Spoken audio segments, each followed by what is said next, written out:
Ladies and gents, boys and girls, To Your Point officially returns after a little bit of a hiatus. Episode number 7. We've been busy the last few weeks. I and Hoover also going through a move.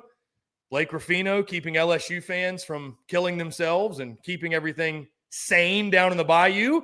Again, lots to get into, lots to discuss. I'm Chris Phillips. He is Blake Ruffino. This is To Your Point, guys. We appreciate each and every single one of you tuning in. As always, make sure you like, subscribe, turn on notifications, check us out via podcast where we get your podcast. You can also find us across all social media platforms as well as our website, secunfiltered.com. And as always, we're powered by our friends over at FanDuel. Visit FanDuel.com/SECU to join today and get started with $250 in bonus bets when you win your first $5 bet. Once again, that's FanDuel.com/SECU to get $250 in bonus bets today. This is To Your Point, episode number 7. I am Chris Phillips, joined as always my good friend, and it's great to see him once again, Blake Ruffino of AYS Sports. It's another day on the bayou, and Jay Johnson is still employed as the head coach to the dismay of some out there. Some that even covered the team. We won't get there, though. Blake, don't you dare say we won't get there. We may actually get there. Oh, I will go full gloves off. Don't you dare say we won't get there. Yeah, we joke and we kid, but in all seriousness, you wouldn't know any better. It's funny, Blake. I had this conversation yesterday. I went on a Florida show talking about Field of 64 regionals. You and I will talk about in a second. But they made the point, like, yeah, our fan base, we love to fire Kevin O'Sullivan a few times before we get to the postseason and eventually make it to Omaha more than 50% of the time. LSU kind of feels like to me I called them antsy earlier this season. And, yeah, I think Jay Johnson's been fired like 3 or 4 separate occasions. He's been compared to Ed Orgeron. He's been compared to Les Miles. You'd think he doesn't know anything about anything when it comes to coaching baseball. And sure enough, LSU's a top 8 national seed. And we'll talk about their draw. I commend Jay for having his hand in the pocket of the committee and getting one of the most favorable regional draws I've ever seen for a top 8 national seed. But I digress. What's up, Blake? So here's what I'm going to talk about today from an LSU perspective, if we're going to talk LSU. Chris, I look at some of these and I say to myself, Arkansas, Florida State, Auburn, I take DBU to beat any one of those teams in the Arkansas regional, in the Auburn regional, and the Florida State regional.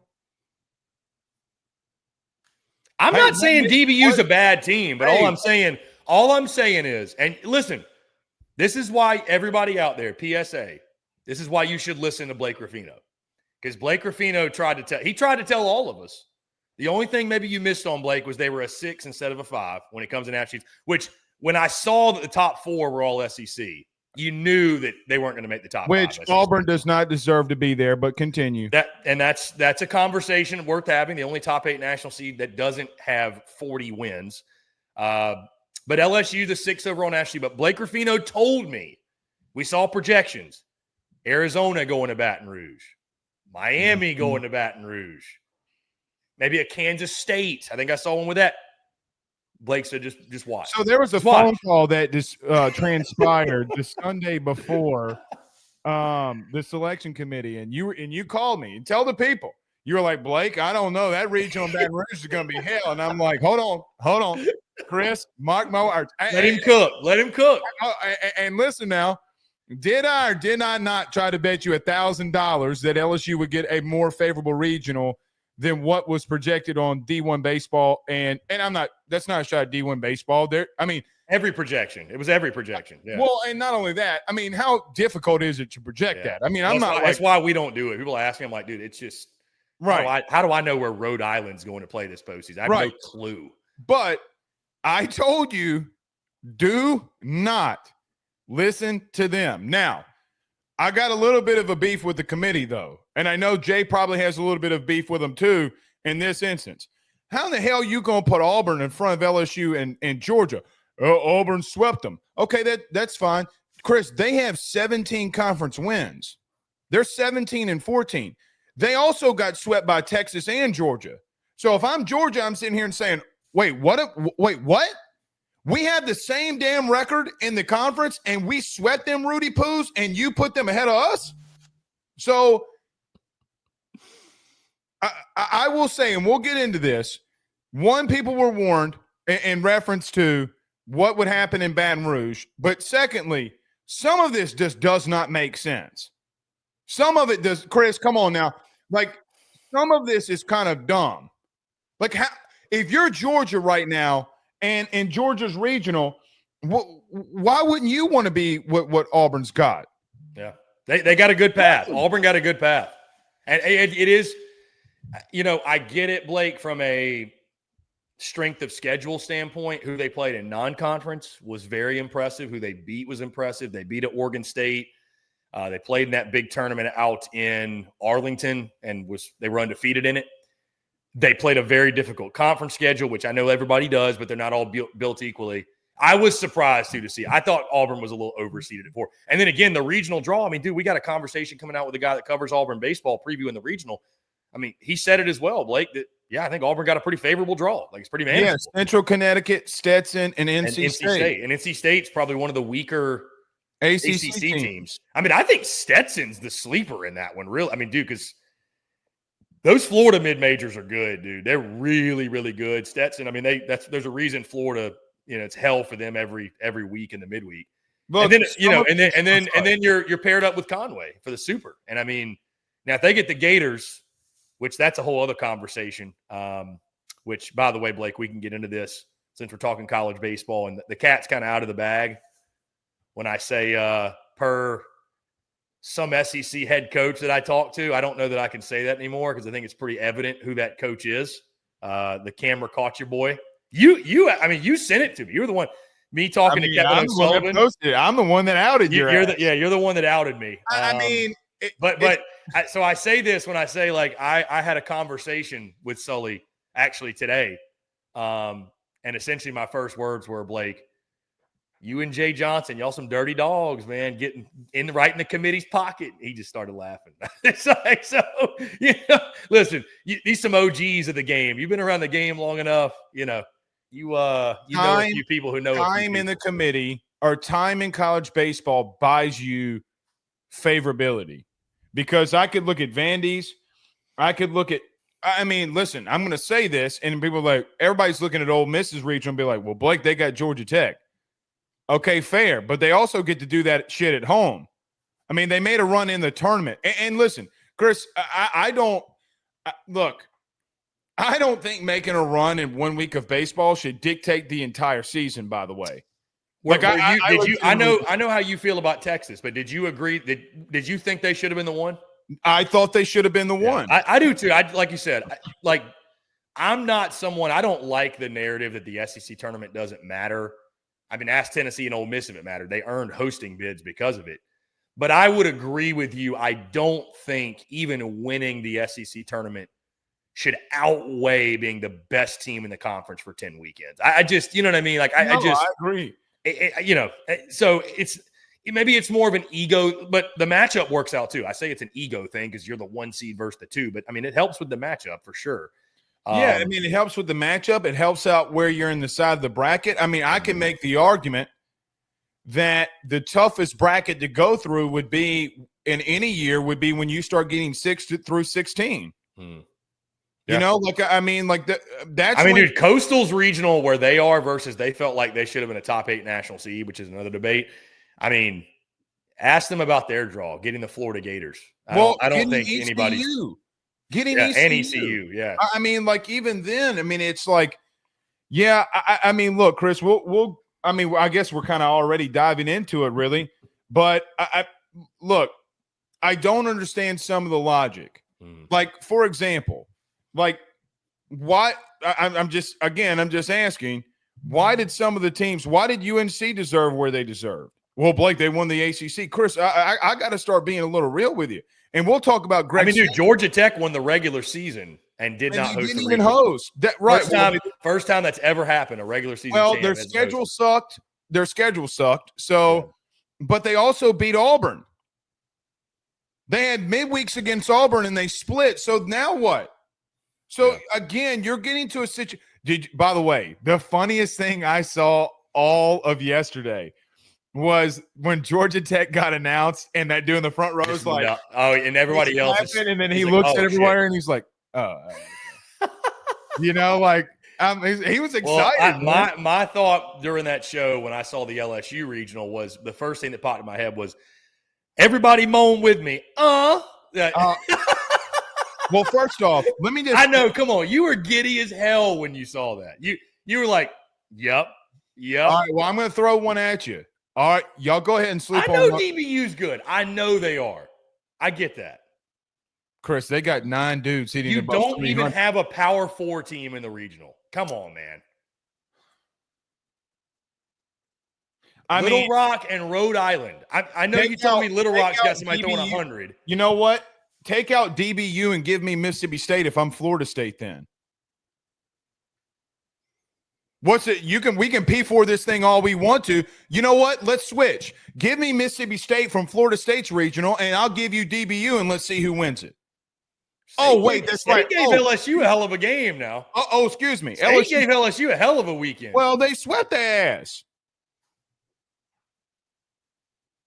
I know DBU's good. I know DBU's good. Well, you know why? Listen. I was giddy about Florida's draw. Well, hold on. DBU did go out there and beat the dog shit out of Oklahoma twice. They went out there and beat Oklahoma State, and they went out there and beat TCU. So we can talk all we want to about DB. All right, y'all go ahead and sleep on them Baptist. I mean, I'm not saying they're not. I'm not saying they're not good. Don't sleep on the Deacons. They drink in the back and they kneel and pray up front. Okay, don't you dare sleep on the back. Are you saying DBU fans are going to be able to hang with LSU fans at the tailgate? Not a chance. Not a chance.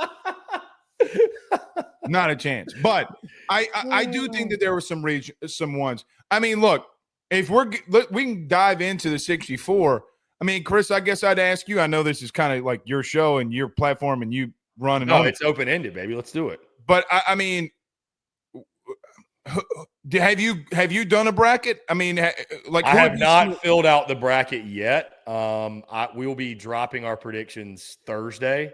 I could probably go through right now. They'll give you picks. And some of these, like, where are you going? I'm gonna pick some upsets. You have to.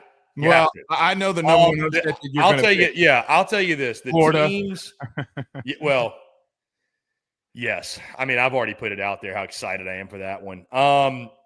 But no, the upsets, Florida, yes. The SEC teams, I'll tell you this, and I'm worried about from an upset perspective. I'm worried about Texas. You should be. I'm worried about Ole Miss with Georgia Tech. I do think Georgia Tech's for real. I'm worried about Tennessee, Blake. I think West Virginia's good. I think West Virginia. They're not in the Knoxville. They're not in the Knoxville. West Virginia is in the Clemson regional. Oh, that is right. Never mind. They got Wake and Cincinnati. They got Wake. I'm still worried about Tennessee from a consistency perspective. They had go ahead and play around with Cincinnati. Yeah, Cincy's good. Cincy's solid. The record's not great. I'm worried about Arkansas simply because of history. I mean, they should. They should. They got Kansas and Creighton in there. And the question becomes like, hey, man, if you can't go through that one and win it, Chris, they don't belong. Yeah. They don't. We got to start like saying what's up. Now, I do think that they're going to win it. I think they'll get to a super. But I said that 2 years ago, and they got their shit kicked in. I picked Arkansas to win the whole thing last year, and they lose to SEMO. Arkansas, the thing benefiting Arkansas, the thing benefiting the Hogs here is that it's a new group from last year. So I don't think they got a bunch of guys that are trying to rectify last year's team's shortcomings or the previous year. I don't think those guys – I don't think they know that the bad history of recent, The only thing about that is that they had arguably the best pitcher in all of college baseball got rocked. Yeah. Well, let me ask you this. All right. You do, by the way, you do realize that if they if both the favorites go chalk, we're going to get LSU Arkansas in Omaha in game 1. They're not winning. Hold on. You realize that though, right? They're not. Cade Anderson against Zach Root. I'd love to see that. Well, first off, can you just imagine the stadium? Oh my God. It would Zach be. Root did not belong in the All SEC first team above Anthony Ianson. The dude is 6-5 in the conference with an over 4.5 ERA. That was bullshit. Well, I agree with you because I was going to say a lot of this goes to the field of 64 too. I mean, I think all SEC, there's a lot of politics in it, and then even field of 64, man, it definitely feels like the committee. They try to check boxes. Like, we got to get this many West Coast teams, this many mid-major teams hosting. We got to make sure we take care of this conference. Big 12, the SEC, they didn't. They didn't deserve it. But they got all the at-large bids, though. Right. I just, you can tell there's like some politics mixed into it, which, but listen, 2 Sunbelt teams hosting. Dude, I know Bama fans that are pissed off that they're having to go to Hattiesburg instead of them coming to Tuscaloosa. But, the problem with that is USM went up against Mississippi State and Ole Miss and won. Yeah. But see, Bama's claim, which is not a claim, it's a fact. They went undefeated in they lost 1 game in non-conference, went undefeated in the midweek. But it doesn't matter. It's like the Indiana schedule from football this past year. It doesn't matter if you're going undefeated when your schedule is soft. So you can't have it both ways. You can't say we play hard in the SEC and then you play Rudy. But I will say Bama, they beat, I believe, Coastal twice. Yeah. Or either Troy twice. Troy didn't even make it. And that's a whole other conversation. That's a whole other. They had a great season too. That's a shame. I want to go back to Knoxville with you for just a second because that's where let's stay in Knoxville for just a moment before we go through the all SEC here. Brother, Liam Dole's been getting his shit kicked in. Ever since he pushed old boy from Auburn, he's been getting his shit kicked in. Am I wrong? No, Arkansas shit on him and then Texas shit on him. We talked about literally on this show, to your point, baseball gods will come back and kick you in the ass when you do petty shit. And I am circling back. This is my number 1 topic of the day. If I ain't got to say another damn word, I'm bringing up this topic. Liam Dole pushed old boy from Auburn, and then the next 2 starts got rocked. Chris, he got rocked. You talked about being worried about Tennessee going into this regional. And I don't know if I blame you because, listen, if we're just being honest, Marcus Phillips has been their best pitcher down the stretch here the last month. The way he went into LSU and did what he did and what he's done in the last month. Liam Doyle's gotten I can't say. I'm not going to say it because Tennessee fans might actually kill me. He's getting his tits ripped. There's no other way to put it. Okay, the whole titty nipple's coming off. If we're ripping tits, the whole titty nipple's coming off. All right, you go up in there and you do that against Wake Forest and Cincy and these teams and see what happens. I mean, dude, Wake Forest. There's going to be some balls flying out of Lindsey. I know. So, again, I just bring up the point. There's some SEC teams, and I wanted to start at Tennessee. There's some teams that should be a little worried here, man. What's your, Blake, what would your philosophy be when it comes to these 1 seeds facing these 4 seeds in the first game? Do you pitch off or do you pitch your 1? Like, for example, obviously LSU, they went Paul Skeens 2 years ago in the 1v4. I'm sure Jay's going to go Cade Anderson. But some coaches, they like to pitch off. Sometimes it works. Sometimes it actually blows up in your face. What would be your thought process? I mean, I'm sure matchups goes into it. Yeah. It's not like you're hardcore set on one or the other. But I mean, that's one of the biggest storylines I think going to the weekend is who decides I think there's some teams that have to do that. Like, I almost think you can almost argue like Oklahoma, you might have to save Kyson Witherspoon for trying to beat North Carolina. You might, there's some out there that it makes more sense, but what's your general school of thinking? You got to get to North Carolina. I agree. So it's a better example than for like an LSU who's the 1. Like, if you're Tennessee, do you throw Liam Doyle in game 1? Yeah, because you know why? I got Marcus Peters, who's been better than him the last month, and then Liam Doyle's gotten rocked in his last 2 starts. I'd rather get rocked against a 4 seed and be able to out-hit him and then get the win, and then Marcus Phillips go in there and shove. I mean, every team and matchup is different. For Tennessee's sake, yes. I don't think Arkansas changes anything. I don't think Florida – well, you would know. I'm not speaking on Florida. Florida's going Liam Peterson game 1. Okay, well, there you go. I don't think – what is Vandy – why would Vandy change anything up there? What do you – so I'm assuming LSU is going to go normal. Well, hold on. I think that Tulane team from a couple of years ago is Little Rock on steroids. People forget what they did in that last month. This isn't a different thing. By the way, they hit Skeens. Hold on. The last was that the CG?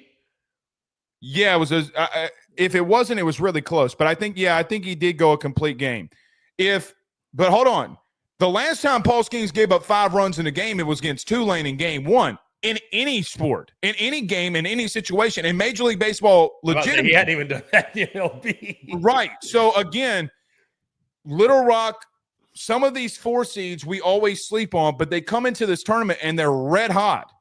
They're red hot, and they're piss and vinegar, and they're older dudes. They're scrappy like LSU. Everybody clowned that they got Rhode Island. Chris, they're one of the more experienced teams in the country. They went into Eugene, Oregon. Don't let the fighting Joe DeLeons get hot, baby. Don't tell him.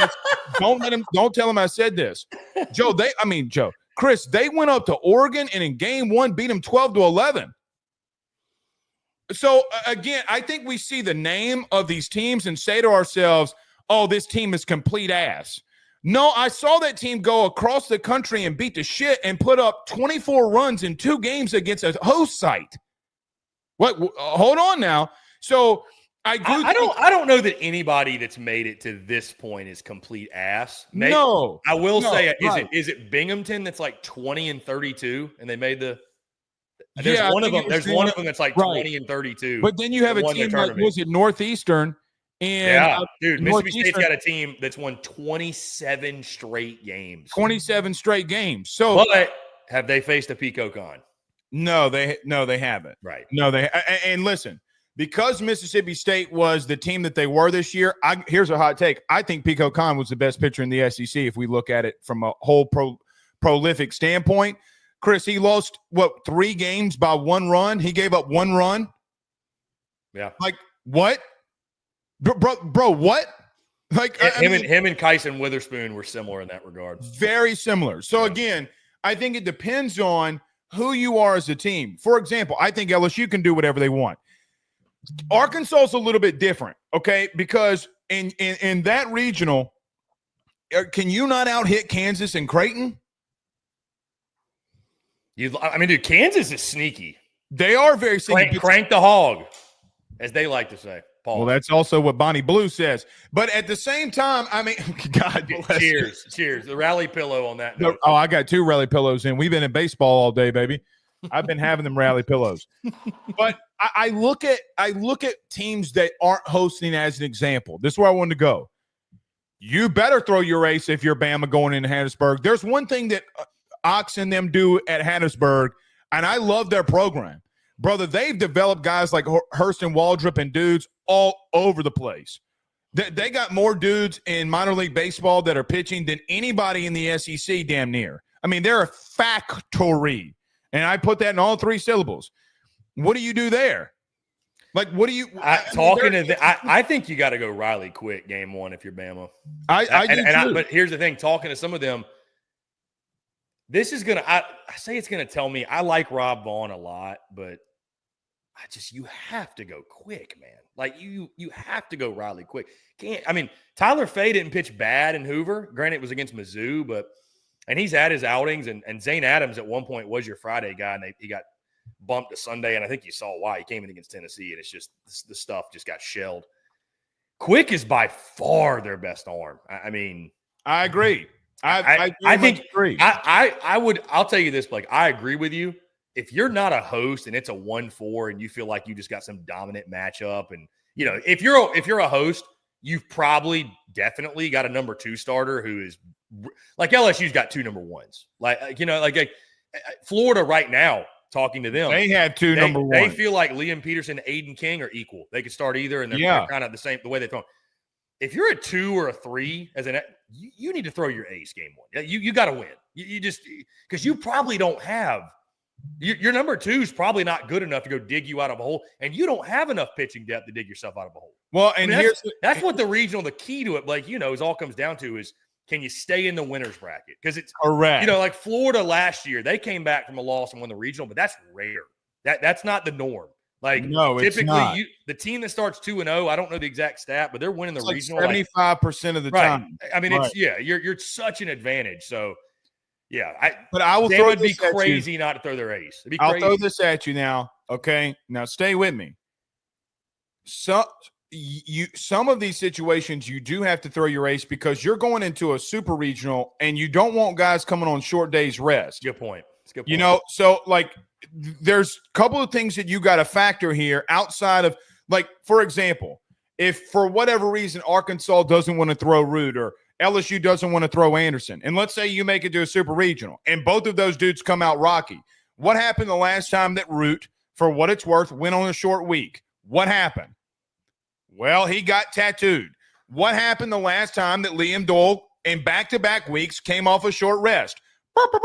3 straight weeks if we want to be Blues Clues. Here's a clue for you. Got rocked. So, Cade Anderson might have struck out like 97 dudes in game 1 against A&M. They touched him a little bit, more than he's been touched. So, again, we're talking about this and we threw Paul Skeen. You need to do that.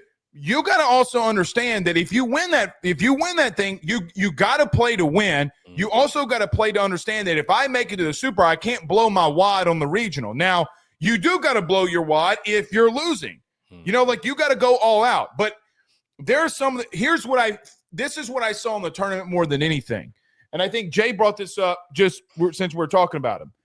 Chris, this is the year of the mound for some of the SEC. I mean, you saw well, speaking of Jay, he thought A&M could win a natty. He's like, dude, there's some speaking of Jay, by the way, on a side note, for those wondering, I was graced by the hand of the king of the Bayou in Hoover. For those that Blake knows this story, but I'm walking up onto the concourse, and I see him coming. That glorious 5'8" frame decked out in maybe 5'9". You gave him 5'8". Okay. He's 5'7". Oh, 5'7". Okay, sorry. I don't know how tall he is, but I'm scared of shit of him. He can Anyways, be 5'6". I see this 5'7" to 9-ish frame walking towards me, decked out in the LSU stuff. I've got like a second to react because he's walking this way, I'm walking that way. And I just blurt out, I'm like, hey, Jay, best of luck, man. He's like, thanks, man. Pats me on the back. I'm like, I texted Blake. I was like, he touched me. I left out this part, Blake. When he touched my back, I said, oh. Everybody home with me. He looked back. No, I'm kidding. But we got to also. Damn, now I'm moaning with you. I can't even finish. That's what she said. Oh, dude. Dude, that shit's so funny.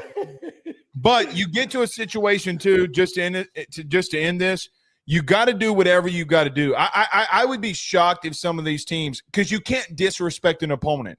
When you start disrespecting people, that's when the baseball gods come down and they take it from you. So I think it's pretty simple for LSU, right? You stick to the plan. Again, Ienson's like another one. I don't think you. Well, here's where I was going to go. Let's take LSU out of it for a minute. What do we see in the tournament?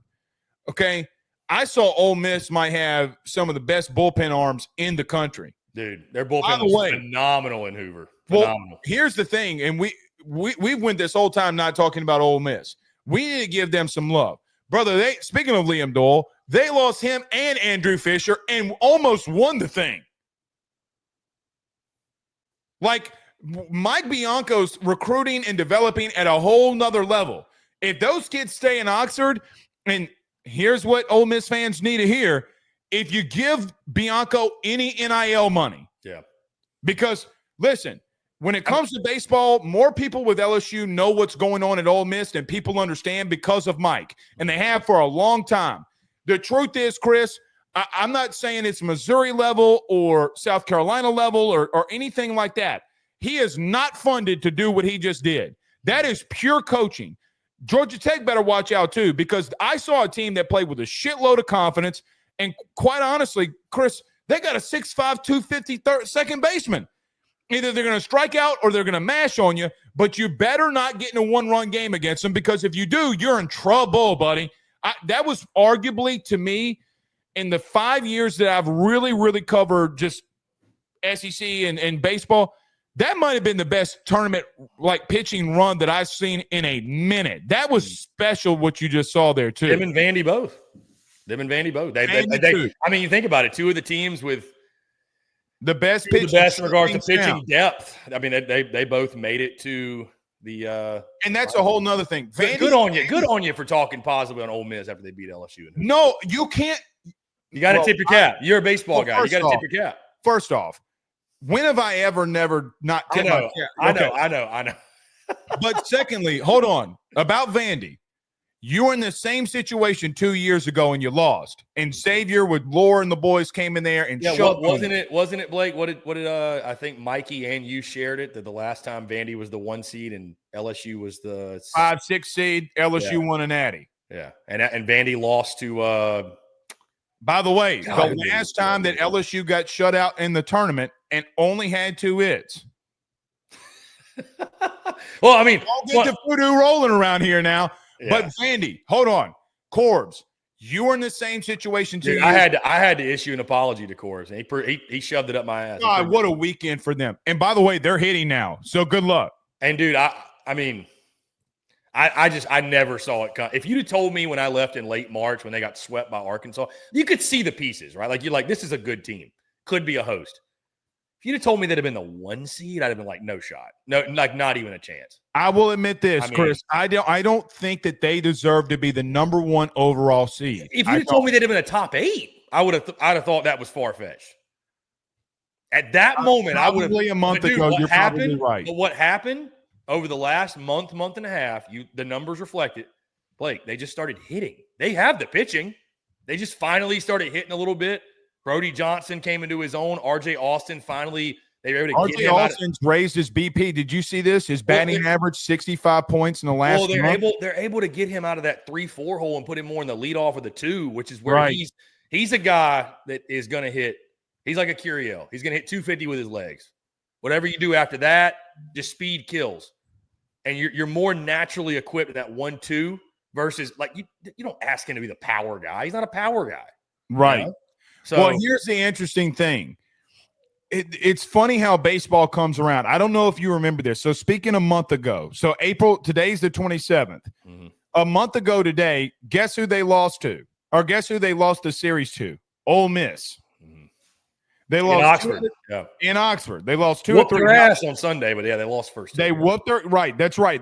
I think it was like 15 to nothing in 7 innings, whatever it was. One ruled them on Sunday. Right. But after that, they beat Bama. They beat Tennessee. Georgia was the big one.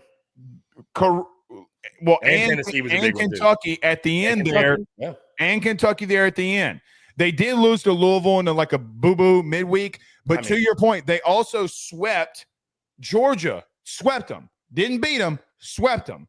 So, no, it was 2 out of 3 because you were the game because it was game 1. Georgia won that game like 15-0. No, they swept them on April 17th, 18th, and 19th. No, because I remember Georgia. That was like, okay, Georgia's offense came alive on the road, and then they played that double header and they took both games because it was the rain delay. They started on Thursday. Georgia beat them it was like 19-1. Crushed them. They embarrassed them. Go look at the score. You run the SEC. I'm telling you, I promise. Why in the hell am I? They took 2 out of 3. That was a huge signature. They were looking for that signature series win. Okay. Which, by the way, I wanted to mention, we were talking about Ole Miss, Oxford Regional, Athens Regional. They're against each other. Winners. So we might get Georgia, Ole Miss, and Athens potentially, or Georgia Tech. If Georgia comes out of theirs. I mean, it's tricky. They got Duke, Duke's gone in there before and beat them. I mean, in a regional. And they got Oklahoma State. I saw them early. Granted, that was first weekend, but and then they got Binghamton, who won 20 games. So, I mean, dude, think about the story. Georgia's trying to get to Omaha first time since 2008. So I'll tell you this. Speaking of Georgia and Wes, I think they feel like at home that they can hit with extended Wes Johnson, by the way. Congrats. I wonder what if anyone listened to your point 2 weeks ago. No, none. In reference to Wes, if I had to assume, I would say this. I would say that the staff at Georgia feels like that they're going to be able to hit at home and hit with anybody. They are terrified about what's going to happen on the mound. Georgia is one of those teams. It won't happen against Binghamton, I think. But if like they played a Duke in game 2 and lost, they don't have the pitching to come back. They don't. They're going to have to. That's why they're not going to win the national championship. Like they might get to Omaha, but to your point, Blake, you can only hit your way so far in the postseason. I want to bring this. I want to bring to pitch, but they have pitched better. Curley's been good. Leighton Finley's been good. They actually started to turn around on the mound a little bit. But then they go. Do they have enough? But do they have enough? That's right. I don't know if they have enough. Like, here's the thing. I think some LSU fans are a little nervous about the pitching. I'd rather be nervous with a guy like Chase Shores who throws 100. Georgia, I don't know if they've got a guy. Like, Curley's their one. He's the guy throwing 100. I don't know if – I mean, dude, Chase Shores is a – like, this is a total side note. I watched Chase Shores, and I met his parents, by the way, in Hoover. Great people. Met a lot of great LSU folks in Hoover. That Bengal bus. Shout out. Definitely going to link up with him during football. But, I mean, dude, you watch. I mean, Blake, I'm sure you do too. It's almost kind of maddening watching him because you're like, this guy should be the number 1 starter. His shit is disgusting. He's bumping 101, 102 in Hoover. He's like, he's doing Paul Skeen shit. Coming off of Tommy John, I think the beginning of the season where he couldn't find the zone, Chris, he's trying to find. That's what happens, and that's what happens when you come back from injury. For those that don't know, you'll come back and the velo is really good. A lot of times you're doing harder because you do all that strength training. Oh, he's throwing hard. Very inconsistent with look. You'll have one outing where it's like you're painting. Next outing, who knows? I got to give Nate Yeski a lot of credit because that whole pitching staff has been fantastic. But he moved Shores out of the stretch. He's not in the windup anymore. Yeah, I think if he's going to pitch out of the pen, especially, that's smart. Well, and then and just in general, simplify. You brought in Jacob Myers, who's throwing 100, who led the Southland Conference in strikeouts, led the country as a freshman. And bro, we haven't even talked about who's the kid? Cason Evans didn't throw. Zach Cowan didn't throw. Who's the kid that came from the small school that throws like 100, low 3/4 that we were talking about? He hadn't pitched all year. Mikey was talking about like 2-3 weeks ago. Devin Sheeran. He hadn't even pitched, has he? No, and he's good. Hold on. Deep sourcing. But do you trot him out there? No. First outing in the regional. No, because I think you would have to burn his shirt to do that. I don't think that you do that. So they're going to save it. I think they're going to save him. But here's what I know. That same LSU lineup like 2 weeks ago in a 2-inning situation, 3 up to 3 down, 5 Ks. That live BP? Live BP. Yeah. So 100 plays, bro. I don't care what level. No, but his slider's like at 83, sits at 83. That's the thing. It's devastating. But we haven't gotten to Texas. I want to get to Texas with you. Can we go to Longhorn State? We need to talk Texas. I'm definitely nervous. Am I more nervous than I should be about the Horns? No. And they got a UTSA team in their regional that beat them earlier in the year. Granted, it's a midweek, but is Texas not kind of throwing some guys that have been throwing in the midweek? I mean, it's just Blake, when they lost Jared Spencer, I think their ceiling dropped from they could have won it all to I think they can make Omaha. It's just you got to have an ace. Nobody's winning it without an ace. I mean, you're going to have to outslug everybody if you do. I don't know the history of every College World Series, every national champion, but I just can't think of one. Like, think about it. Like, every year, it's like a masterful pitching performance. Like, there's probably going to come a game where Skeens versus Louder. Like, you have to have a horse to turn to, and I don't know who that guy. I don't think they have that guy, if I'm being totally honest. I mean, Luke Harrison's good. Ruger Riojas has been good, but he started getting ripped down the stretch. Max Grubbs has been a nice, Grubbs is pretty good. Volantis, who, by the way, freshman of the year, Dylan Volantis.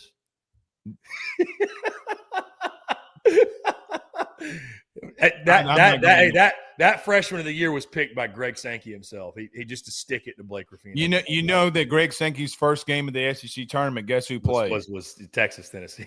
Mm-hmm. Yeah. I told you I would have snuck into the commissioner's suite. But. Well, he was all fighting another battle that we'll talk about in a minute. But can I ask a dumb question? You're a former college pitcher. Would you not see if Volantis could start a game I mean, like if you're in a situation where you lose your 1-1 and your season's on the line, are you not going to? I know he's closed, and I know that he probably doesn't have a long outing. But Chris, at what point? Depending on his usage of that point, depending on his usage to that point, yeah. I mean, listen, I think, and if there's a guy I trust, it is Max Wiener. Shout out to the Wiener. Got to talk to Max, by the way, in Hoover. What'd he say?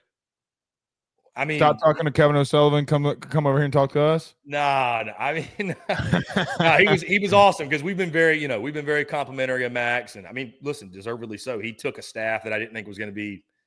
I thought would be maybe if they were middle of the pack, I thought it'd be a good year, and they turned. We didn't even think they'd be a top 16 seed. I mean, dude, I thought they'd finish middle of the pack in the SEC, and I thought they'd out hit people, but they'd be kind of like trying to think of their equivalent. Maybe like a Tennessee. Well, I don't even know about a Tennessee. You thought they'd probably be like a Bama. Yeah, a little bit, but a little bit better swinging it, probably. Yeah. Like right at like a 16-14, maybe 17-13. I did not think they'd win the league by 2 games, which, Well, that's what happens when you play all your tough games at home. Anyway. You said it. Well, hold on. I warned everybody in January on your show, and everybody clowned me, and now they don't want to clown me anymore. Right. Why is that? Now you got people that were clowning you echoing what you said. Yes. Which is really funny. With big accounts, with massive. Oh, well, they had every game. Motherfucker, I know more about college baseball than you. You don't want to tweet about it because you don't know. Sorry, I don't mean that in the wrong way, but here's another one. Texas is in trouble. Here we go. I'll tell you this, whether it's in the regional. Correct. Or the super against. They're in trouble. I think if they get a UCLA, watch out. UCLA can throw that thing now. Yeah, that's tough. UCLA. I mean, you talk about a pitching factory. I mean, Garrett Cole, Trevor Bauer. They typically they can't swing it like that though, man. That's always been their MO. They pitch. Yeah, they pitch really well. They're going to try to beat you 4-3 and get out of there. So, no, I'm worried about Texas. I definitely am. Yeah, I mean, anytime again you lose your ace and there's uncertainty on the mound and. I mean, again, talking to them, they'll be very upfront with you. And it's like I told you. I'll just say I talked to Schlossnagle and Hoover. I think he sandbagged me a little bit on their team because they're obviously a good team. But the way they talk, it's like, hey, our lineup is what it is. There's holes in that lineup. Yeah. So, I mean, I'm nervous about Texas. I am. I'm nervous about Texas. Texas – Blake, I'll go as far as to say if they would have been the 1 seed, not saying they didn't deserve it, it would have been probably one of the weaker 1 seeds I remember in quite some time. And I don't know if that feels too harsh, and they got Ballou back. That's big. That's big to get Ballou back. And his at-bats, did you see him? I know the weekend before, but in the tournament, I mean, Chris, They weren't great. Well, it's not. He looked like a tiger with a thorn in his paw. You know what I mean? He's definitely fighting through some shit, no doubt. He's definitely still fighting through some shit. And listen, he's got one of the most beautiful swings in all of college baseball. Yeah. But man, Galvan, Ballou, Flores, which put your hat down on your head a little bit more. Secondly, they're gonna have to swing it a little bit. I mean, they're going to have to. UTSA will pepper you all over the place. But, yeah, they will. I was going to say the benefit, it is in a pitcher-friendly park. I mean. Very pitcher-friendly. Very pitcher-friendly. Look, I can make the argument outside of Kentucky. Listen, I can make the argument. I don't think Kentucky can win that Clemson regional. I don't either. I think the best they could do is get to the final. I think they could get to the final. I don't think if anybody's going to win that regional, it's not Clemson, it's West Virginia. I think. I'm right there with West Virginia scrap. Dude, you could argue they should have been a host. I mean, did they not win 40 games? Or they did. Yeah, they won 40 games. I mean, Clemson might be in trouble. Fandom here, I want Clemson, and then we play Clemson. That's actually a really good point. So we go into the football season. A little LSU Clemson showdown before football. You know what? Why don't they bring Dabo? We'll put Brian Kelly in one dugout and Dabo. I mean, hell, James Franklin's in Vandy's dugout. I mean, it's not like it's unheard of anymore. That was outrageous. Did you hear James Franklin's interview, by the way? I didn't. I know James Franklin doesn't coach in the SEC anymore, but timeout, pause. That has got to be one of the best interviews I've ever heard in my entire life. He's a smart dude.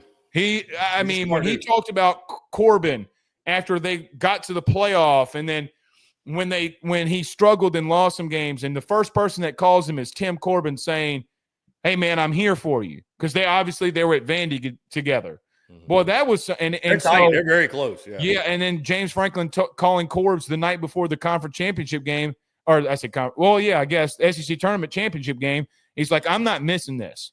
And like reaches out to Clark Lee and says, "Listen, I'm not trying to step on anybody's toes here, but we're good friends." That was some good shit.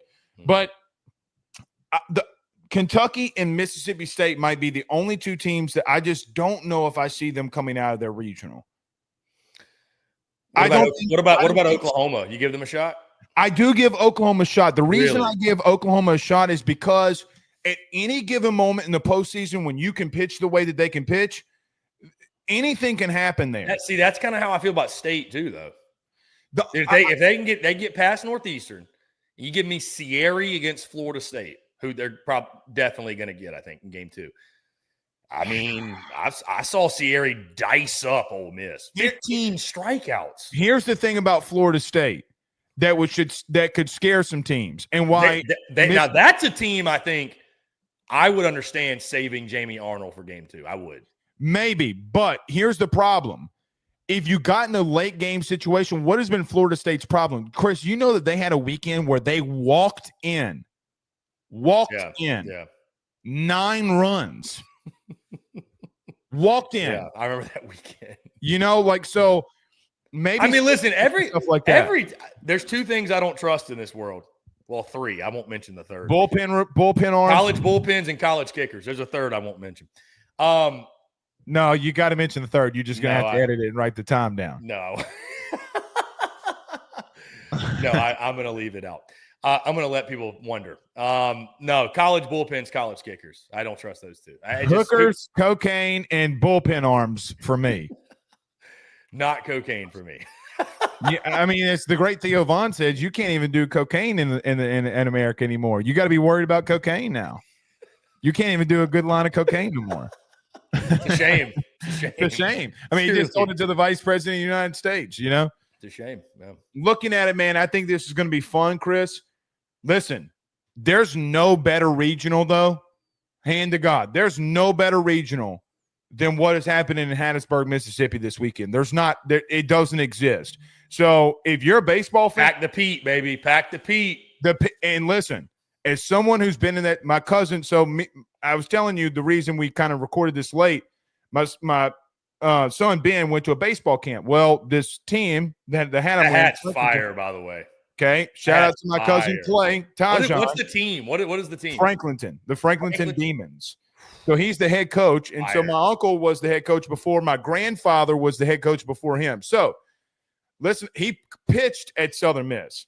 You go to the ball flies, and I'm going to tell you this right now.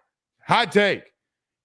As bad and as much as I don't want to do this, Miami or Bama is walking out of that thing because that ball, the ball flies in the Pete, baby. Caw.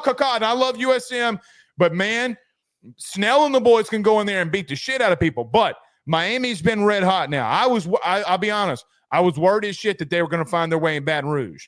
I was nervous. Listen, bad crawfish ain't giving me an upset stomach as worried as I was as Miami coming to Baton Rouge. I'm serious. They've been red hot now.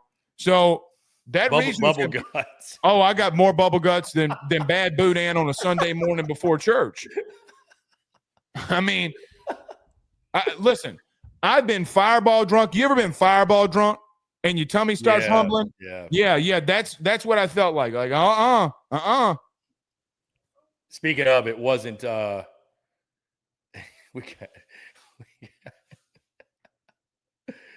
we got Blake with the Ben telling you about the bombs he hit. No, so my son just came in here. He heard baseball. Baseball. What is it? Anyway, Shout out Ben Ruffino hitting tanks. dude. Kid's gonna get a scholarship in the next year or two. I swear to God, I've texted the whole LSU staff. All right, I've seen the videos. Kid drops. Think I won't go to. How tall are you again, Blake? You're like 6'6". Same as. Oh, I'm not 6'6". I'm about. We're not the same height, are we? We're about 6. I'm about 6'2", 6'3". I mean, we were eye level. Okay, yeah, I guess. Yeah. I was a little bit taller than you. How tall are you? 6'2". So you're like okay, maybe about 6'3". We need Ben Ruffino to catch a 6'6" somehow. All right. Well, first off, Paul, if we get a 6'6", we're putting the bat down and we're going over the left tackle. Yeah, we're going over the left tackle. But where the real money's to be made. Where the real money's to be made. You're gonna learn how to shuffle. You're gonna learn to kick. What is it? Kick stuff. The $75 million guaranteed. We'll retire as the day we sign that contract. Yeah. So, dude, it's gonna be fun, man. I think it's a great field. There's nothing better than like. This weekend, Blake, upcoming regional weekend, it's right up.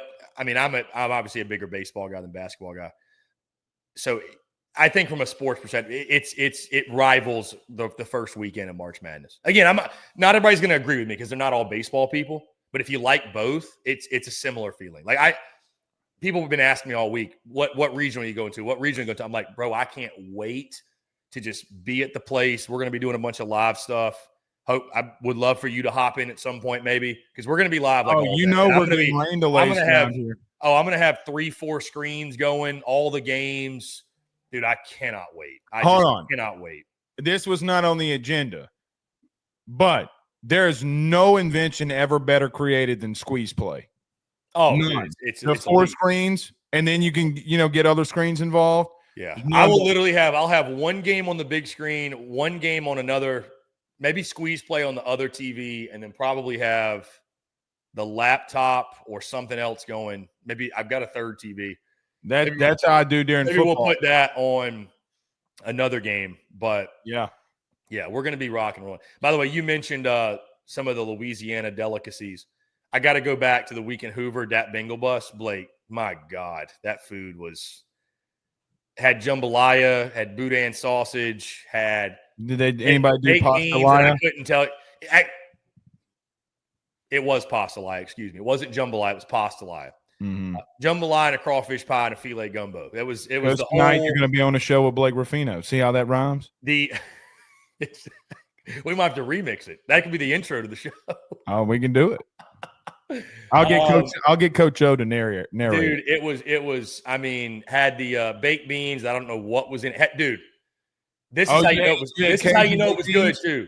Do what? You had Cajun baked beans? Yes, dude. Unbelievable. And then I had so funny. So I had catfish. I mean, I posted the plate, and people were commenting, "That's Louisiana on a plate." But I had the catfish. You look at the catfish in the picture, very well seasoned.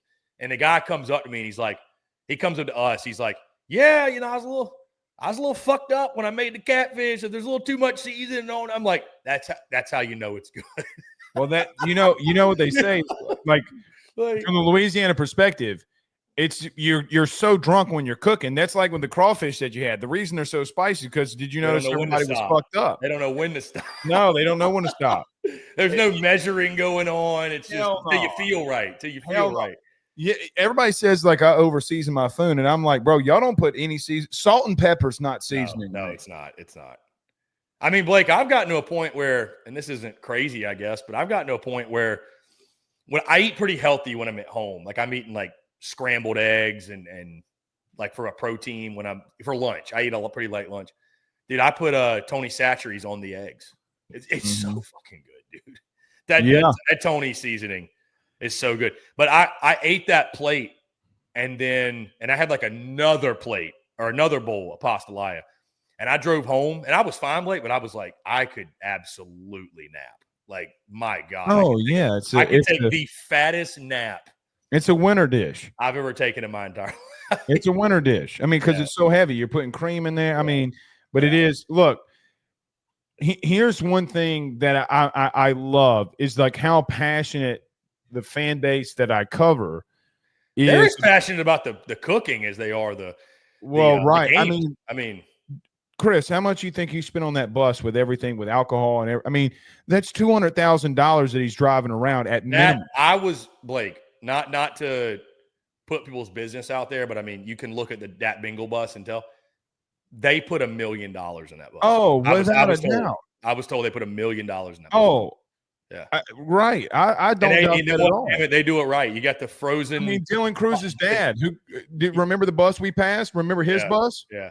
You got the daiquiri machines. We had the frozen vodka, strawberry, and strawberry. What lime or regular or whatever it was. And then you had the taps inside with Tito's, Crown Royal, Wild Turkey. So I mean, for those that missed it, I did Mikey's show from that bingo bus and I had a little free floater Friday doing the show. I mean, I was like, and I left. They were like, you can stay. I was like, I got to get out of here because if I don't leave now, I ain't leaving. Yeah. I'm like Leonardo DiCaprio in this bitch. I ain't fucking leaving. And now listen, from one Cajun dude who's been here my whole life to another, you thought Tennessee was stupid this weekend? No, not this weekend. No, I mean let LSU host a Super, which is what I think is absolutely going to happen. Let it be Clemson though. Oh, buddy. And you got the football weekend week one going into that. You kind of want to set the tone, right? You want to set the tone. You know who needs one of those daiquiris that you had though? Who's that? Greg Sankey. Blake, I want to get into Greg Sankey, but we're 56 minutes in and we haven't done this yet. I got to christen the studio here because for those that don't realize, we're in Nashville. Blake, this is the first content of any kind that I've made in the studio. So cheers studio. This is the first show I was like, because I've been actually doing it from my kitchen table. I've done some stuff just from my kitchen table because this place has been kind of all over the place. It's still a wreck, but it's coming together. I'll start hanging stuff on the wall. Like we essentially have the bones of it put together now. But I was like, I can't think of a better piece of content to like kick it off. This is the first piece of content from this studio. So I ended the last studio with, to your point, we opened the Nashville studio. Well, I think it's crazy that you're the one with the bourbon and I'm the one with the water. Well, today is not to sound like that guy, like I'm some hardo, but today's an off day for me from the gym. So cheers to that. Oh, okay. I go 3 days on, 1 day off, 3 days on, 1 day off. So today's my off day. So I feel you. Yeah. I do want to talk, Blake, if you don't mind. Yes. Before we get into the Sankey stuff, before we put everybody to sleep with more of the off-season college football nonsense.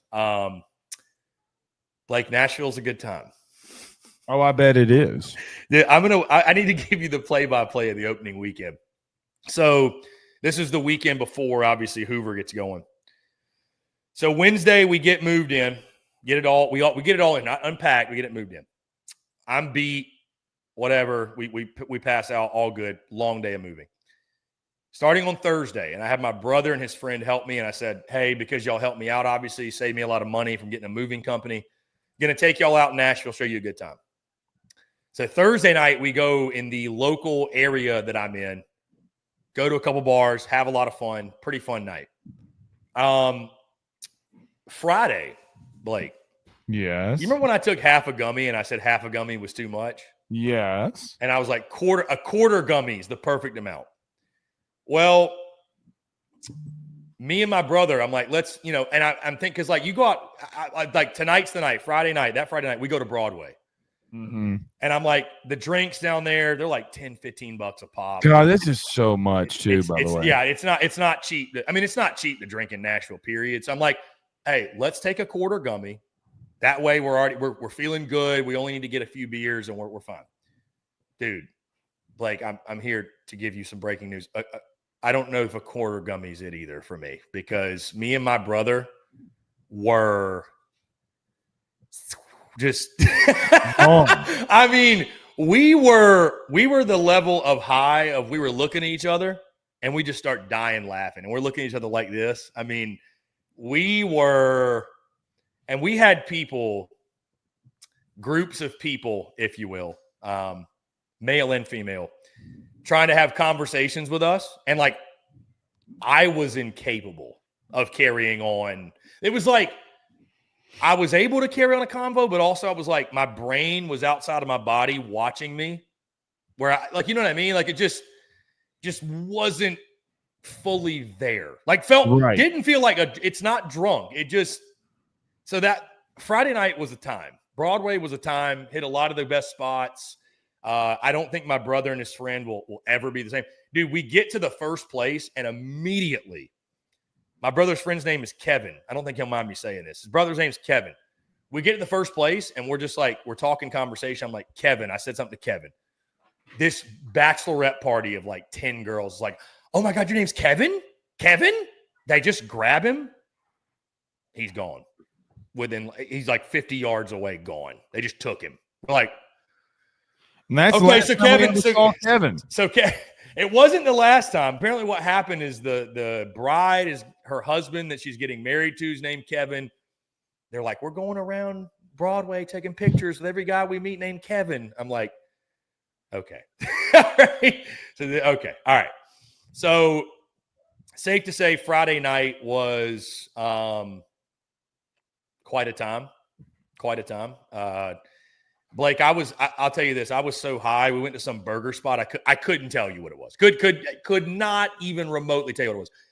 But I was so high. I ordered, for whatever reason, I got the hottest burger on the menu. Like, it had like 3 pepper logos next to it. No. And I'm like, give me that one. Blake, I ate the whole thing, but I am like sweating in a full sweat eating this burger. And I finished it. But I'm like, no. I don't know why. I would never do that normally. So anyways, and that was like, right? That was at like 2:30 in the morning. Saturday, my brother and his friend leave in the morning, had a pool day at my apartment, had a couple buddies come over, had a blast. Went back out with them Saturday night in the Midtown area, and that was a hell of a time.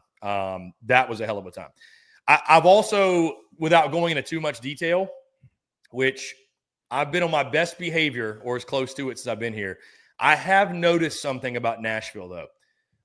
You can do pretty well in this city if you are 6'2" with a beard and some flow coming out the back of your hat. I'll just leave it at that. Do they mistake you for somebody who's got a beard? No, not really. But you get a lot of attention, whether wanted or not. I put it that way. So you do.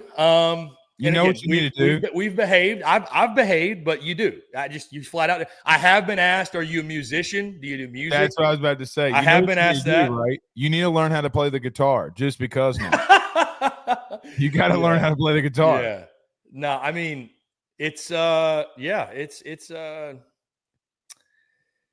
pretty good stuff. So and then Sunday, I met some people at the pool on Saturday. Sunday, I'm like, on my deathbed, but I still get pulled out to a little Sunday fun day and, had a good time. Didn't go crazy or anything because I knew what was coming Monday. I had to wake up, but I wake up Monday morning. I haven't packed anything for Hoover. Nothing's packed. So I'm just scrambling. We got our we did our show Monday morning, actually, to recap the weekend. Then Monday night, we did it in Hoover, which was really cool. Did it from the Airbnb, me and Harrison. First time Harrison came with me on the road. And then we had a great week in Hoover. Jacked Harrison. Oh, dude, I didn't know he was that jacked. And then we look at the video, and I'm like, what? Bro is swole. Yeah, dude is definitely on the total T. I love Harrison, but Harrison's. I mean, he's. I don't know what it was. That stuff Barry Bonds and Mark McGuire were taking. I think. Oh, he 1,000%. He got the Deca from Barry Bonds. I'm not saying Harrison takes steroids, but he may or may not have stuck a needle in his butt before. I just put it that way. Oh, he 1,000%. I don't know. I don't know that for a fact. So Yeah. Anyways, you get back and Hoover was a great time, and Memorial Day weekend was a cool vibe, man. And I've met a lot of cool people, and it's been it is certainly the thing I love about it, man. Because I didn't move here to like party a bunch and everything, but it is a place that if you every now and then I get that urge, like just step out and get some fresh air. You know what I mean? Get some fresh air. And I bet you do. Boy, you can get some fresh air. That's for sure. You can really, and I'm in a very walkable area too, places to go. You know what the slogan is for Nashville, right? I don't know if I know what you're about to say. It's where married men's loyalties go to die. Well, thank God I'm not married. Hey, in reference to the gummy thing, you got to be careful. I don't know if I'm cut out for the gummy life. I really don't. I'm telling you. You got to find some like ones that will make you chill. Well, that's the thing. The gummies do make me chill, but I think it's such a different vibe for me because I'm used to being so alert and on it, and I'm able to, man. It's not to the level if Blake Ruffino went out in Baton Rouge, but I mean, there's a lot of SEC people all over the place, or there's just a lot of people. So like when you go out, like when you're in Baton Rouge, you're kind of always on alert. You're always ready to be Blake Ruffino of AYS. You're always ready to carry on a full combo. You're going to get asked questions. What's your Twitter at? But you're always ready for that. When I'm on that gummy, I'll be in a social setting. I don't know that I should be in a social setting. That thing I think should be more of like a literally melting into the couch. Yeah, go to sleep, get some good rest. It'll be the best sleep of your life. Mm-hmm. You'll sleep better than you've ever slept. But yeah, it's been a time. It's been a lot of fun. And again, that's like I said, that's not why I moved here. It's just a fun perk of it. But Nashville, it's been good. I got back from Hoover, Blake. I got in routine. You got to exert discipline here because Saturday, I mean, everything's popping Saturday. It's Memorial Day weekend. We basically had 2 Saturdays. But I'm like, I got to get this place unpacked. So I finally did. Went to the gym, ate good on Saturday. Sunday, kind of same thing. Did step out Sunday night. Had a chill night, though. But it was fun. It was a lot of fun. And, we've been getting after it. So living in a place like Nashville where you can just – because it's at some point you're going to be able to just walk out and, like, go to a local, like, bar, grab a bite, grab a beer, and, like, you become a regular. Like that's the thing that like the vibe that here's what I'll say is this though. I don't want to make a big place small. Pause. I don't want what I'm trying to say though. Like got the pause off before I could get there. right. That was I knew the pause had to be thrown in before, but I've always been this way. I don't know if I want to go anywhere so frequently where they're like, I'm walking in and my drink's sitting on the counter. Like they, you know what I mean? I don't want to be that guy. I guess if you live anywhere long enough, you kind of, it's going to, especially if I'll be real with you. If you're recognizable, like it's going to happen. I'll be real with you. Before I got married, there was a local place I go to. I'd sit down and they bring me a Blue Moon with 2 oranges in it. Like 2 slices. They knew. They didn't have to ask.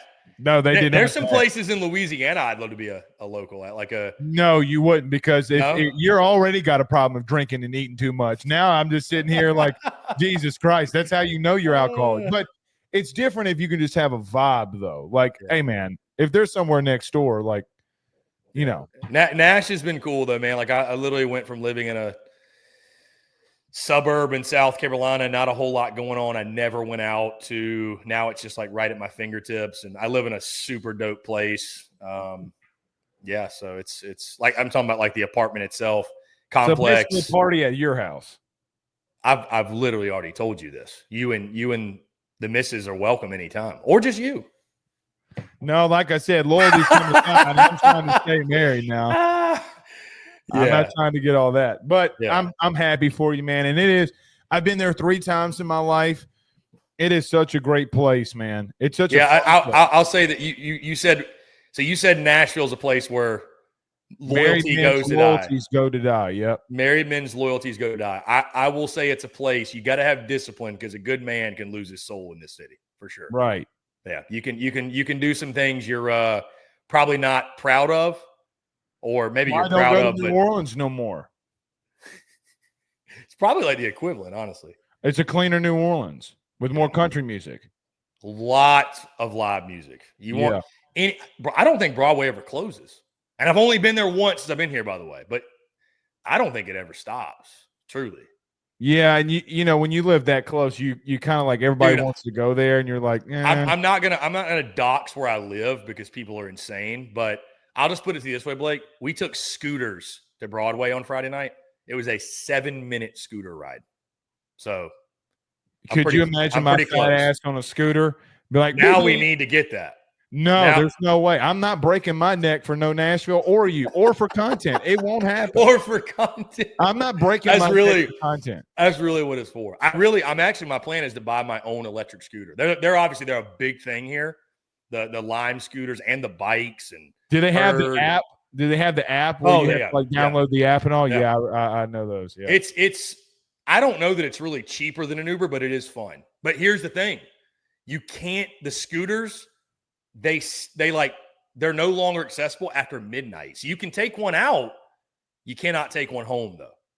So I just want to I be honest. I'd Uber. I'd just be like, let's screw it. I want a scooter to just like whip around the city, and I don't want to go out with it. I just want to be able to it's just fun. They're fun. Scooters are fun. Hold on. I got the perfect idea. Since you're Harvey Specter of the South now, you need to do like your protege, Mike Ross, and either number one, hire a driver, or number two, just ride a bike around. Hire a driver. You want to move to Nashville? Just kidding. Thanks for making me your driver. See, that's how you know that I'm poor. No, the Bayou needs Blake Ruffino, man. No, they don't. No, what you paying? That's what you know. What you paying? No. You're far. You and I need a driver. No, I don't. I don't want nobody. I got anxiety as it is. We're in regional play. I got more anxiety than I know what to do with. I don't need you driving me. I will tell you this. It is very, to your point. It is. There you go. We got drove around in New York City. And I, me and my wife went, and I'm like, "Yeah, motherfucker, get out of my way." You know what I mean? There is a guy here I discovered Sunday night. I was told this by someone. He was sitting outside of the bar I was at. Shout out to Losers, great place, awesome. It's called Losers. It's called Losers. Yes, there used to be another half of it called Winners, but Riley Green bought that half and made it his own thing, and people feel however about that. But I guess that's where Arkansas baseball exactly. Imagine like the basement you partied in high school, or like the diviest dive bar you went to in college. That's what Losers is. I think that's why everybody loves it. It takes you back to just like that. It's small in there, cramped, but it's awesome. It's awesome. But there was a guy out there though with a limo, and they're like, it's like $40. But you can pay the guy like $40 and he'll take you in a limo like to Broadway from Midtown, 10-minute drive or whatever, maybe less than that. So if you got a big group of people, it doesn't matter how many you have. You could have 10 people and it's still $40. So yeah, we may have to do that at some point. But yeah, dude, Nashville's it's awesome, man. There's plenty to get into, a lot of opportunity. It's really a natural fit for me. I'm a bit of a social butterfly at times, so it matches the progression of my life and business as well, but my life and sort of where we're at in the chapter. So it's we're off to a I like to say, get hot, stay hot. We're staying hot.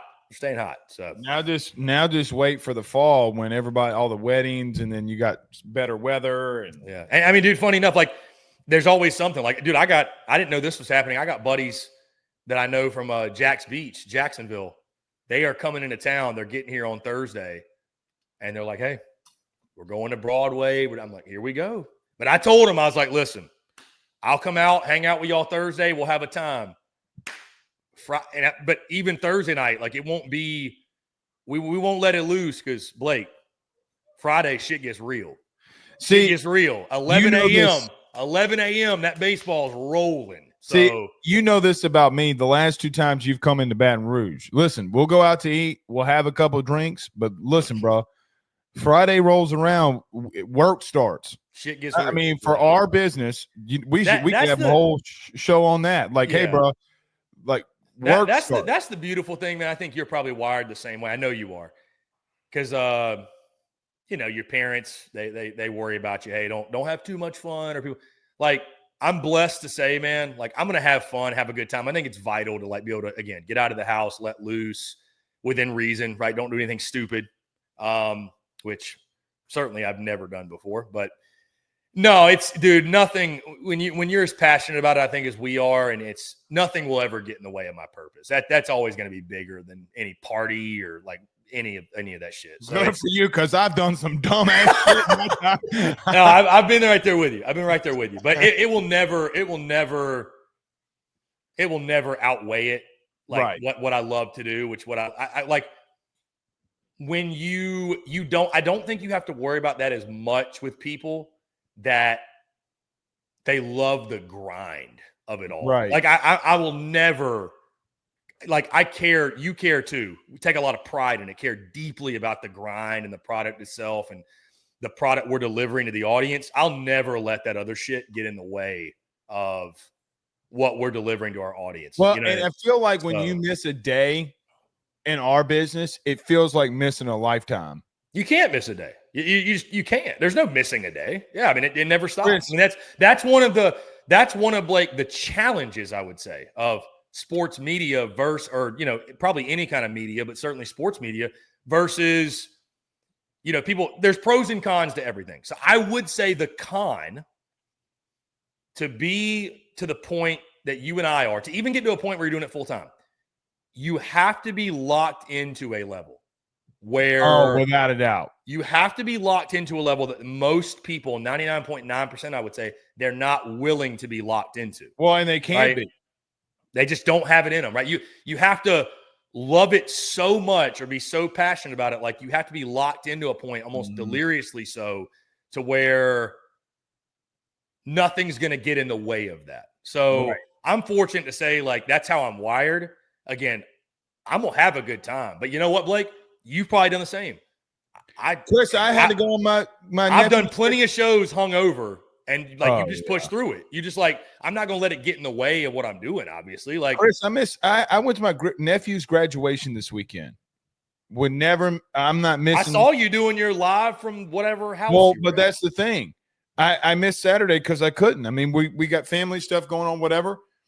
And people come in this show on Monday like, so they lose, so you're not there. No, motherfucker, I told y'all last week I'm not. I mean, Saturday's Saturday. But it is like, man, it's a complete grind with sports, man. Yeah. A complete grind. What I was going to say, Blake, it came back to me. The con of it, right? That's a pro. It's a pro because, like, God, how fortunate we are that you get to be engulfed with something.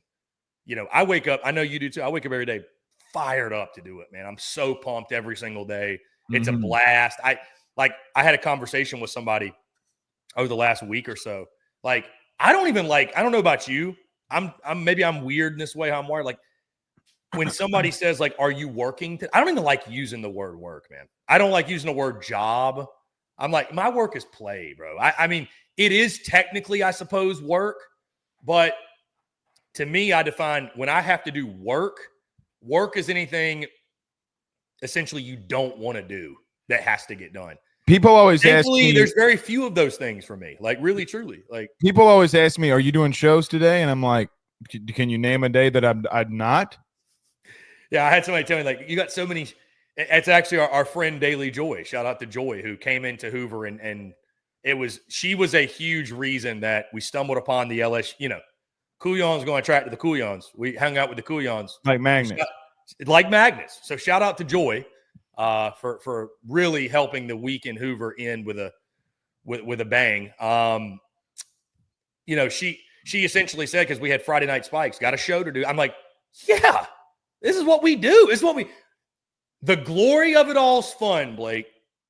But the day in, day out, the shows, the grind, like, that's what I live for, man. Like, the glory of it's cool. It is, like, and I think you learn to manage that more so as you get deeper in your career.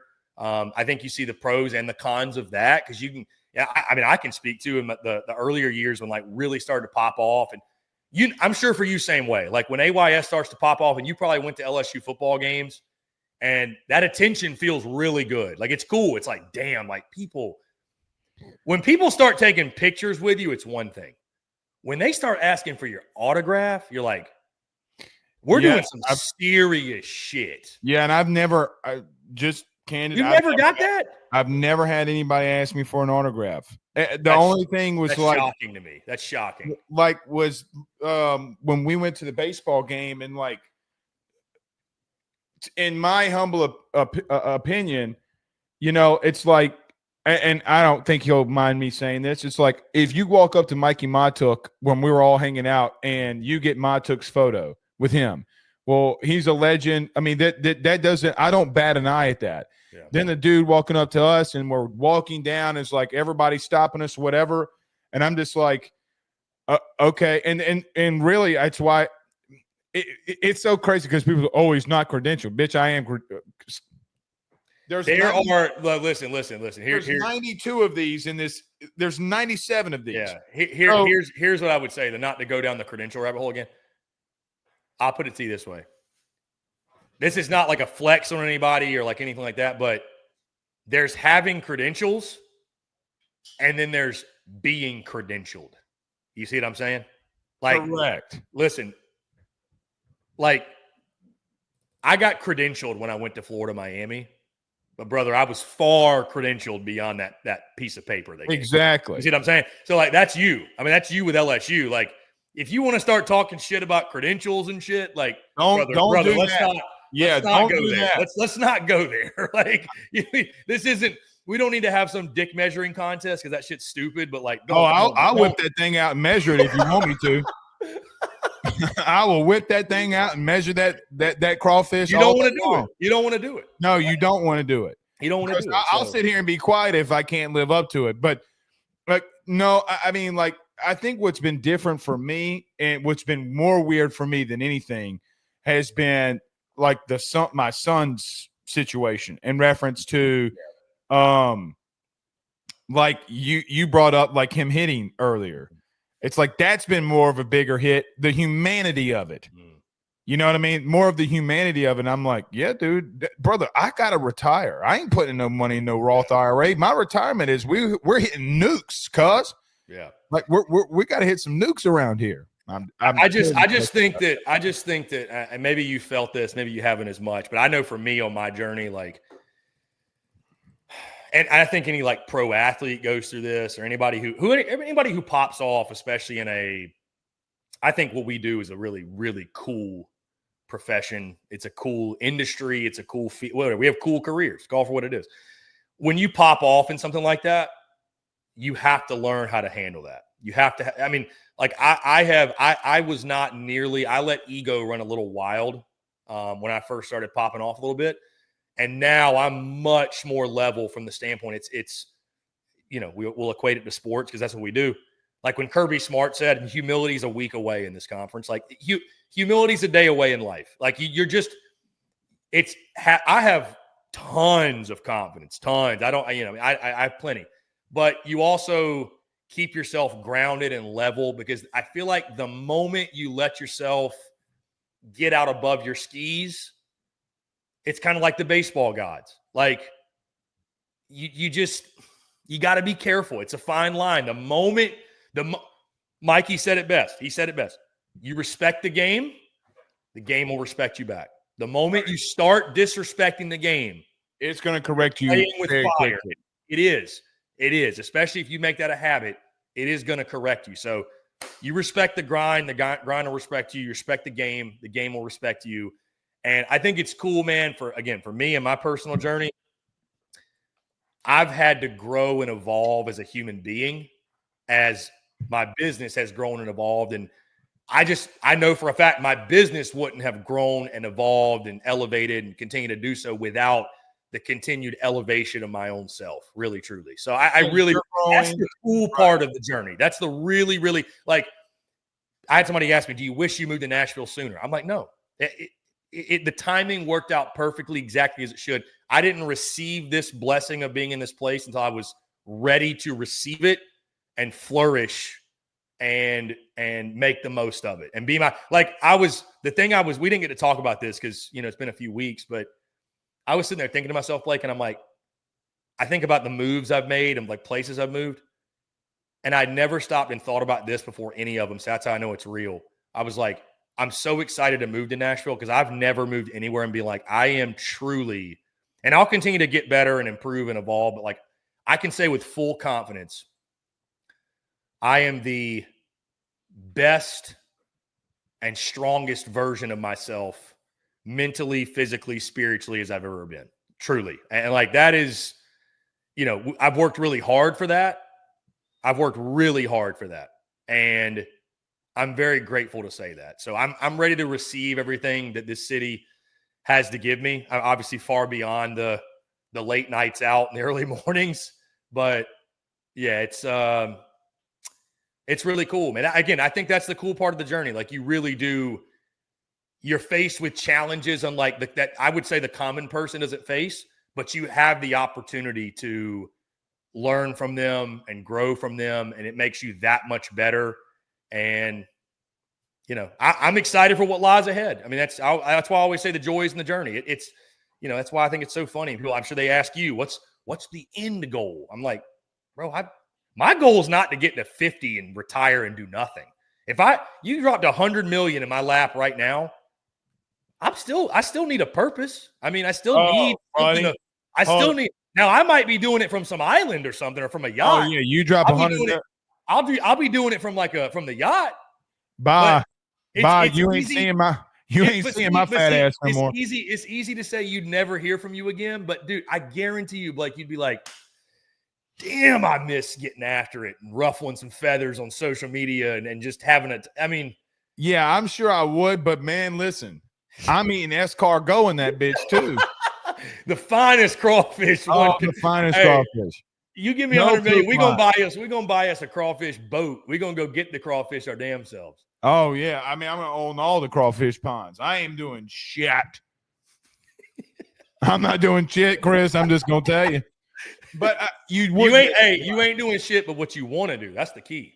Well, I feel like I'm doing what I want to do now. Exactly. That's what I'm saying. Right. That's what I'm saying. Yeah, and that's the fine line. It's the fine line of you got to be a very high disciplined individual to do what we're doing in reference to you like we could be doing whatever we want. But we're not. Even when you have a staff or whatever. In entrepreneurship, if you don't do nothing gets done. Correct. So you can wake up anytime, do whatever you want. Oh, yeah, you can, but I tell you what, man, I miss a day or two outside of like vacation. Bro, you don't ever miss a day. No, I don't. Even when you're on vacation, you're posting on Twitter at least. Oh. Bro, you were on vacation premiering shit. Oh, I know, but that was the whole week before because I was like, I know what I got to do here. That's what I'm saying, though. Yeah. I mean, even then, it's like, look, man, people think you're turning on a camera and you're just getting after it, and it's so far from the truth. Yeah. Chris, again, I've gone through 77 of these sons of bitches. Like we're recording right. Like I'm doing a live show in 20 minutes. I mean, all day yesterday or all day today, I couldn't do anything. Last night at 12:30, I'm getting prepped for a show that's today. By the way, I'm watching 7 games of DBU that 12:30 in the morning. What are we doing here? Yeah. You know what I mean? And that's the fine line of like, what do you do? Hey, guess what? I get to watch baseball. Nana boo boo, bitch. Like that's the part of like, I really sometimes feel like I'm so humbled, and I've said this to live shows before. I am so humbled that people allow me to do this. I mean, it's the craziest shit ever. It's the craziest shit ever. It's a blessing, and I would say, because I know I can speak for you on this, for anybody out there, when you find the thing that you love, the work and the grind and the it's process. It's not a grind.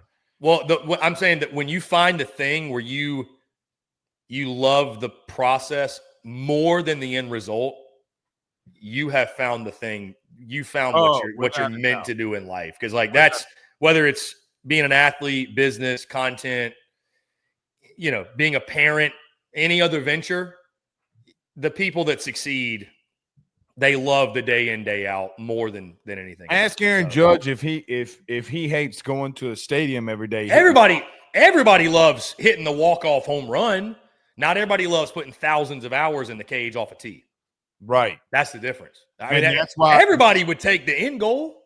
That's why they're there and you're not. I don't know, Blake, how many people, and I promise we'll get to the Sankey stuff so we can wrap it up because you got stuff to do. I got stuff to do. But I don't know if you felt this. I don't know how many people, and it's no shot at anybody. I don't know how many people, though, they see what we do and they find inspiration and they're like, let me get started. Let me do it. And they start. You give them about a month and they just quit. Because it's not all glory, bro. It's not even remotely all glory. No, it's more 50-50 than anything. And you got to work. Bro, I think it's like 90-10, especially early. Early? Yeah, early. 90-10 is conservative. Yeah, I think everybody when I started could give two flying shits about who I was and what I was doing. Now I do feel like it's more even keel to some extent. Right. But man, I listen, my mom went to a business summit one time and they were talking about podcasts. Do you know that less than 1% continue to do it more than 6 months? I mean, I believe it is hard. It's very hard. It should be hard. It's a unique, fun career. It should be hard. I mean, and you got to be able to go through the grind of Chris. I remember when 10 people were watching us, and I was one of them. I remember the first time I hit 100 downloads in a podcast, and I was giddy over it. I mean, I remember hitting 1,000 followers on Twitter and popping a bottle of champagne. That was a big deal. Now you're at 75,000. It's like, okay. Yeah, I mean, it's still cool, but the perspective changes greatly. So, anyways, it's awesome, man. I'm stoked for what's to come. All right, let's get to the Sankey stuff. I'm going to let you carry this because I've seen the comments. Sankey's popped off a little bit. Your favorite person in the world. I'm glad he showed some spine. I will be totally honest with you, Blake. I'll speak for this section of people watching, and then you can speak for the section. I'm not going to say I don't care because I do. It affects our game. I'm just, brother. I don't give a fuck, dude. What are we talking? What are we talking about? I'm so ready to get to whatever the end solution is, if there is one. I'm so tired of the what's going on. Anyways, you please take it because I don't think I even know all the details. I just know Sankey. Well, not everybody knows all the details, really. Right. I think that they're ironing out details. So, Chris, basically the Big Ten and the SEC are trying to succeed themselves from football in football from the NCAA. It's what they're basically trying to do. They're basically also trying to say to the ACC and the Big 12 that you don't carry the same stick that we do, and we're not giving you more than 2 automatic bids in a playoff, okay, which has gotten Big 12 officials, ACC officials to stand off. Where I think that this came to a head is that South Carolina didn't make the playoff, and they beat the shit out – I say they beat the shit out of Clemson. They beat Clemson, and the game didn't matter, and Clemson got in the playoff, and South Carolina didn't. I think that – so even before we expanded to 12 teams, you had a situation where Louisville would have been the SMU if the playoff would have been expanded 2 years ago, and they got beat by Kentucky. Right? So, again, you're not carrying a bigger stick than us at the current moment. Chris, here's the truth. Greg Sankey went out there yesterday taking shots at all these officials because they're taking shots at him. Greg Sankey does not work for the SEC. He works for all the athletic directors. They're the ones that hold the power to hire and fire his ass. And they told him in March in a secret meeting that they want to succeed football from the NCAA from governing rules. Remember 2 weeks ago when we brought up the commission, basically there being a commission in football? Here's the issue that I feel like we're at. They're doing all this to wear you down so that you don't care, so that they can do whatever they want. I think that people don't care, but the problem is that you need to massively care. And that, I'm not taking a shot at you or anything like that. Right. But what I'm saying it's just like, I care. It's just exhausting. It is. But that's what they're trying to do to you. They're trying to beat you into submission almost. They're trying to beat you into submission on it. Now, do I think that they should succeed from the NCAA? Sure. But the problem is, Chris, you're basically trading one NCAA for another. I mean, what do you want? Do you want a commission? Well, then that commission's going to have to hold down enforcement, which then you're going to have to agree to. Well, what's that enforcement? You can't tamper. You can't overdo things in NIL. You can't do this. You can't do that. That's all well and dandy. But, Chris, again, you're trading one for another. The NCAA, what did they do that was wrong? Now, there's a lot of things that they did that was wrong, and I think everybody would admit. But this goes even back to the Nico case and all these different cases. Chris, what did they go after for? What did they go after for? People were mad at the NCAA because they were going after teams. Did they break rules? Basically, they're trying to now govern something that the NCAA was already governing, if you really think about it. And I can't believe me, of all people, who hates the NCAA, is the ones kind of defending governance. Chris, you keep calling it the Wild Wild West, but then you don't want to lay down laws and able to enforce those laws. So Sankey went into SEC meeting saying, we're going to do what we want, and everybody turns to us. Well, they turn to you because you're the pinnacle of what people look at from a football standpoint. Chris, all of our business, I shouldn't say all, majority of our business comes from football, okay? And it is the biggest sport in America. And the reason that people get so frustrated is name somebody like asking for more playoff spots. We give Rudy Poos like Matt Rule a voice to say expand it to 32. Are you fucking stupid? Like, are you stupid? So do you think, Blake, we ever get to a place where it expands so much that we revert back and blow it all up and go back to the normal regional conferences? And maybe we do. I don't know. But here's the thing that I think should scare everybody, that why he's like trying to scare everybody. Chris, you know that private equity firms are trying to buy college athletics. I know that's been a story for like a couple of years. Yeah. Well, no, now it's real. Now it's reality. So they better figure this shit out, and they better figure this shit out quickly. By the way, SEC is probably going to 9 games in conference, and it's the stupidest move that they've ever done. It's the stupidest thing that they've ever done. It's only going to add losses. Yeah. I did see Sark say today that we'll never have an undefeated national champion again. If we do, they should build him a statue. So. Well, I'm not going to go that far. Maybe he can't do it, but nobody's beating Burrow. Nobody's beating 20 Bama. Nobody's beating 23 Georgia. Like, sounds good. It sounds cute, but you're not. So I'm not going to go that far. Where I will say is that, Chris, they can't figure it out because the Rabbits got the gun. By the way, the Rabbits got the gun and shot your ass, and you're laying there acting like you ain't been trying to shoot him too. So, listen, again, he went – what did I tell you 2 weeks ago that he would do in the tournament? That he would walk his happy ass out there to the podium and say what exactly? We need governance. The first thing he said in Vandy versus Ole Miss was what? We need governance. Okay, you went to the podium yesterday and you said we need governance, and you're trying to do some things. You're changing nothing. I want solutions. Motherfucker, you don't, and I don't mean him, calling him, you might want to edit that.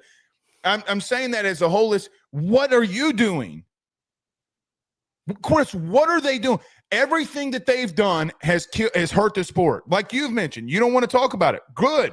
Well, it's hurting the sport. So, in closing, listen, I think we're going to 16-team playoff. I don't agree with it. I think it's dumb, but they're going to have at-large bids, and SEC and Big Ten teams are going to get in there. And here's the truth. Less SEC teams will get in there now. More than less, you think? Yes, because you're going to beat the shit out of each other. Yeah. Chris, could you imagine if South Carolina, let's add a 9th conference game. What if they got to play Texas? What if they got to play Georgia? And listen, I was the proponent and spokesperson for South Carolina this year. I don't give a shit what the logo is. The way that they finished the season, they deserve to be in there over SMU. Everybody knows that. Everybody. Alabama deserved to be in there over SMU. Everybody knows that.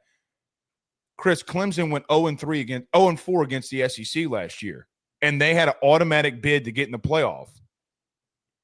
So they're trying to fight this, and I think the ACC and Big 12, who said that they're trying to do a super league so that they stay relevant, it's going to get worse before it gets better. But hopefully, with this house settlement case, it all comes to pass. So I don't agree with anything that they're doing. I don't. We did get straight seating, which thank goodness. That was the most no-brainer. It was the biggest accomplishment that they've had in 40 years. Right. The biggest accomplishment. It was. That was the first time in a long time where there being good news in the offseason. Honestly. I guess you're right. I just wonder. It goes to 16. Fine. Then what? There's not 4 teams that can win a national title in football. This is not baseball. Right. It's not baseball. Yeah. Chris, Ole Miss is the 10 seed. They can win it all. That's what made me cringe. And I love Mike Rooney. I've had him on the show, but when you start talking about expansion and the college baseball tournament, I mean, come on. Like, Jesus Christ. Like, can we just leave it alone? Well, let's go there. Hold on for just a second. Let's go there. Okay. A&M can beat Texas A&M can beat 2/3 of the teams that are in there. Yeah, go. Yeah, you know what? Go to 68. And those 4 teams better be from the SEC. At least 2 of them.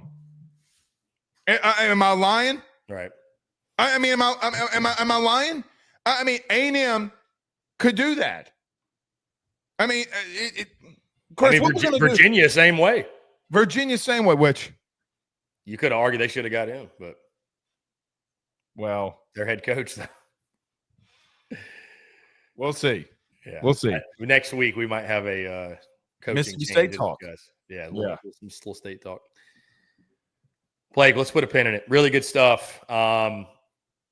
It is going to get worse before it gets better in college football. I hope it. I wonder how much of the conversation, and I think I know the answer to my own question. I wonder how much of the conversation at SEC Media Days this summer is going to be about actual football, and how much of it's going to be about all the other stuff. It will be. It's not going to be for the first day or two. It's always going to remain the same. But I swear to God, Chris, how many times is he going to run out there? He's going to come out there kicking it off. I mean, he's. But how many times is he going to say we need governance?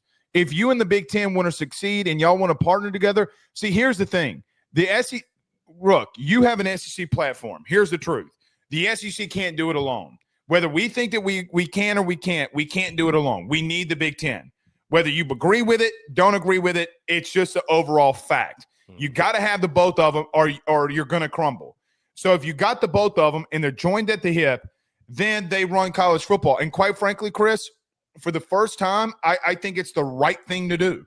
You got to align with the Big Ten because regardless if you do a super league or whatever you do, no one's going to stop going to Baton Rouge on a Saturday or Athens or Tuscaloosa or Eugene, Oregon or Ohio State or Michigan. People are still going to follow those big brands.